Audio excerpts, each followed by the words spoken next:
اور آپس میں ایک دوسرے کا مال ناحق طریقوں سے نہ کھاؤ، اور نہ ان کا مقدمہ حاکموں کے پاس اس غرض سے لے جاؤ کہ لوگوں کے مال کا کوئی حصہ جانتے بوجھتے ہڑپ کرنے کا گناہ کرو۔ لوگ آپ سے نئے مہینوں کے چاند کے بارے میں پوچھتے ہیں، آپ انہیں بتا دیجئے کہ یہ لوگوں کے مختلف معاملات کے اور حج کے اوقات متعین کرنے کے لیے ہیں، اور یہ کوئی نیکی نہیں ہے کہ تم گھروں میں ان کی پشت کی طرف سے داخل ہو،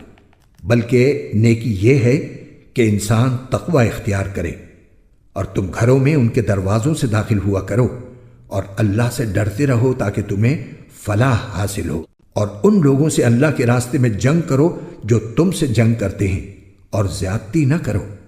یقین جانو کہ اللہ زیادتی کرنے والوں کو پسند نہیں فرماتا۔ اور تم ان لوگوں کو جہاں پاؤ قتل کرو، اور انہیں اس جگہ سے نکال باہر کرو جہاں سے انہوں نے تمہیں نکالا تھا،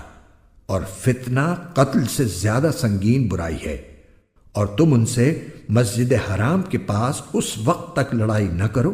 جب تک وہ خود اس میں تم سے لڑائی شروع نہ کریں۔ ہاں، اگر وہ اس میں لڑائی شروع کر دیں تو تم ان کو قتل کر سکتے ہو۔ ایسے کافروں کی سزا یہی ہے